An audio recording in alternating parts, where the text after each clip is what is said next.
Hoje eu vou contar para vocês sobre o caso da youtuber Stephanie Parse. Ela tinha um canal muito promissor sobre tutoriais de maquiagem aqui no YouTube, até que um namorado cruza seu caminho. Será que esse sucesso já estava causando ciúmes? Oi gente, é muito bom ter vocês aqui de novo e para quem tá chegando agora, eu sou a Valéria e antes da gente continuar, se vocês gostarem do vídeo, se inscreve aqui no canal que sempre tem vídeos interessantes como esse e não esquece de deixar aquele like para mim, o seu like é muito importante aqui no canal, combinado?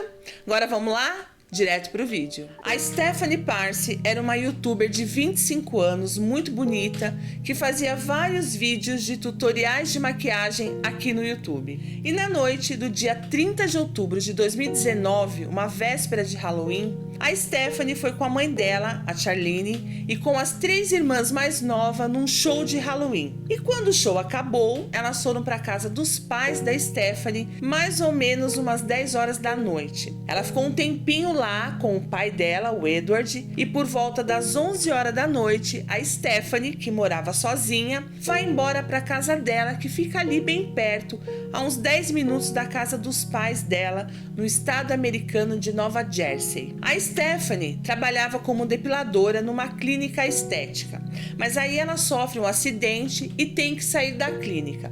E como ela gostava de maquiagem e ela tinha um certo talento para isso, tanto que ela tinha, um canal aqui no YouTube onde ela fazia vários tutoriais sobre maquiagem, e mesmo tendo esse canal, como ela gostava de crianças, ela também trabalhava como babá. E ela gostava muito da criança que ela cuidava. E ela também se dava super bem com a família com quem ela trabalhava. Todo mundo gostava dela. Ela era uma pessoa muito responsável, muito alegre, uma pessoa de um fácil convívio. Aí o que acontece? No dia seguinte, a Stephanie não foi trabalhar. E isso não era comum de acontecer. E quando acontecia, ela sempre avisava. Só que nesse dia 31 de outubro de 2019, ela não avisou nada para ninguém. A Stephanie era muito apegada com a família, eles trocavam mensagens o tempo todo. Ela estava sempre mandando mensagens, áudio para os pais dela. Tanto que mesmo ela tendo acabado de sair da casa deles na noite anterior,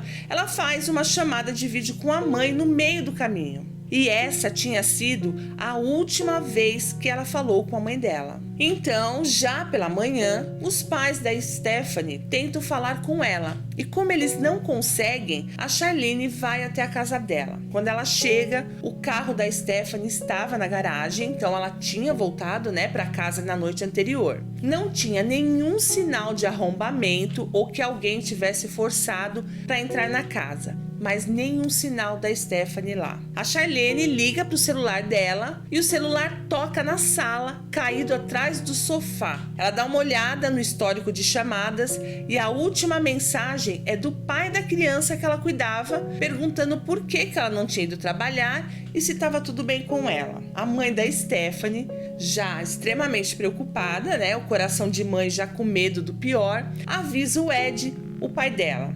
E aí eles acham tudo aquilo muito estranho, porque a Stephanie não tinha motivos para sumir desse jeito, sem dar notícias, então eles avisam a polícia. Quando a Stephanie tinha um tempo livre, ela ficava com a família, com os amigos, então parecia que estava tudo bem com a vida dela. Eles não encontravam uma explicação para ela ter fugido, a não ser um detalhe. A Stephanie estava tendo alguns problemas com o ex-namorado dela. O John Osbilgen, de 29 anos, era o ex-namorado dela. Eles namoraram por quase 2 meses. O namoro até que ia bem, até que o temperamento meio agressivo do John estava deixando a Stephanie incomodada. E aí, em setembro daquele mesmo ano, 2019, ela termina o namoro com ele. Junto com a polícia, os amigos, a família da Stephanie começam as buscas por ela. As irmãs falam com os amigos dela até que eles descobrem que a Stephanie tinha se encontrado com o John, o ex-namorado dela, que na época trabalhava como corretor da Bolsa de Valores. A polícia então vai conversar com o John e ele diz que estava na casa dela na noite anterior e que a última vez que ele viu a Stephanie foi na manhã do dia 31 de outubro, quando ele foi embora e ela ficou se preparando para sair para o trabalho. O John disse que ele não tinha a menor ideia de onde ela estava. Mas os investigadores perceberam que ele tinha algumas marcas estranhas no pescoço e ele não soube explicar o que eram essas marcas. A polícia continuava na estaca zero. Todo mundo estava procurando pela Stephanie. A cidade inteira ficou comovida com esse caso e ajudavam os pais dela a encontrar a Stephanie. Enquanto isso, a polícia buscava alguma pista. E os investigadores descobrem que o John, o ex-namorado da Stephanie, tinha mandado mais de 10 mensagens de texto para ela no dia que ela desapareceu. E o conteúdo dessas mensagens eram bem agressivos. Ele ofende a Stephanie. Numa das mensagens, ele culpa a Stephanie pelo fim do namoro deles. E aí a polícia passa a desconfiar ainda mais do John. E normalmente, o namorado, o marido, o parceiro, enfim, é sempre o primeiro suspeito. E quando tem esse histórico como o do John, aí complica mesmo. E ele passa a ser o principal suspeito. A partir daí, a polícia foi investigar mais sobre ele. E eles descobrem que o John já havia sido acusado 3 vezes de violência doméstica. E uma dessas vezes, a acusação foi feita pela própria Stephanie, que registrou no boletim que o John agrediu ela fisicamente quando ela tentou terminar o namoro com ele. E ela disse que tinha medo que ele batesse nela novamente. Depois de saberem desse histórico de violência do John, os investigadores foram revistar a casa dele para ver se eles encontravam alguma pista sobre o desaparecimento da Stephanie. E para surpresa deles, eles encontram evidências de outro crime. Eles encontram no celular do John imagens infantis e de conteúdo adulto. E aí, no dia 8 de novembro de 2019, eles prendem o John sobre a acusação de posse ilegal de imagens infantis. Mas 11 dias depois, sob o pagamento de fiança, ele é solto. Quando a polícia rastreou o celular do John, eles viram que o GPS registrava que ele tinha passado um bom tempo numa área arborizada à beira de uma rodovia no dia em que a Stephanie desapareceu. A polícia vasculhou todo lugar, mas eles não encontraram nada.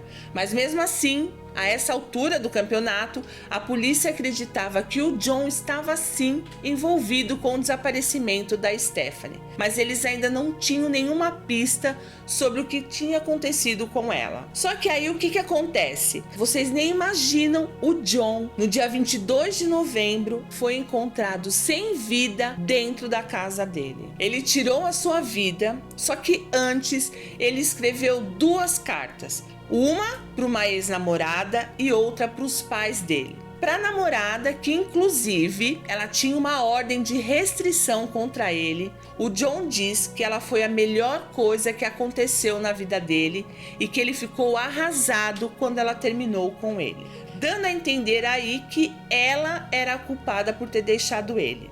Na carta dos pais, ele confessa tudo o que ele fez de errado, diz para os pais que a maioria das coisas que eles ouviriam sobre ele eram todas verdadeiras, menos as relacionadas com o conteúdo infantil. E fala que ele não queria ir para a cadeia e por isso ele ia tirar a sua vida. Ele escreveu como ele queria que fosse o seu funeral, mas ele não fala na carta onde ele tinha escondido o corpo da Stephanie. Até que no dia 27 de janeiro de 2020, quase 3 meses depois do desaparecimento dela, 2 adolescentes que estavam andando pela rodovia, num lugar que ficava a uns 32 quilômetros da casa da Stephanie, eles viram um corpo entre as árvores e eles chamam a polícia. O corpo foi levado para autópsia e foi identificado como sendo a Stephanie Parsi. E como o corpo já estava em estado de decomposição, não tinha como saber com certeza como o John tinha feito aquilo. Mas eles suspeitam que a Stephanie perdeu a vida durante um relacionamento íntimo, forçado e extremamente violento. Apesar da polícia ter as cartas com a confissão do John e ter encontrado o corpo, eles não conseguiram determinar com certeza se o que aconteceu foi um acidente ou se foi intencional. Mas os investigadores acreditam que o John não tinha aceitado o fim do namoro com a Stephanie. Ele tinha tentado reatar o namoro e ela não queria. E isso tinha deixado ele muito bravo. Então ele fez o que fez por raiva ou por vingança. Os pais do John disseram que eles sentem muito pelo que aconteceu com a Stephanie, mas que eles não acreditam que o filho deles tinha feito aquilo com ela. Eles responsabilizam a polícia pelo John ter tirado a própria vida. E quando eles são questionados sobre aquelas mensagens que o John enviou xingando a Stephanie no dia do desaparecimento dela, eles falam que o John fez aquilo porque a Stephanie tinha traído ele. Os pais da Stephanie acreditam que os pais do John sabiam que o filho tinha feito e que estavam encobrindo ele. Os pais do John estão sendo investigados por adulteração de provas porque a polícia acredita que eles apagaram todas as mensagens de texto que eles trocaram com o filho naqueles últimos dias. 5 dias depois do corpo ter sido encontrado, a Stephanie foi sepultada numa cerimônia com todos os amigos, familiares, e os pais dela agradeceram a todos que tinham ajudado, que estavam sempre prontos a dar força para eles e para as irmãs da Stephanie durante esses 3 meses. Os pais dela criaram a Fundação Stephanie Parsi para ajudar as famílias a se prevenirem e a lidar com situações como essas. Claro que os pais do John vão defender o filho, apesar de todas as evidências e de todo o histórico do John. A Stephanie foi mais uma vítima. É uma pena que não deu tempo dela resolver isso.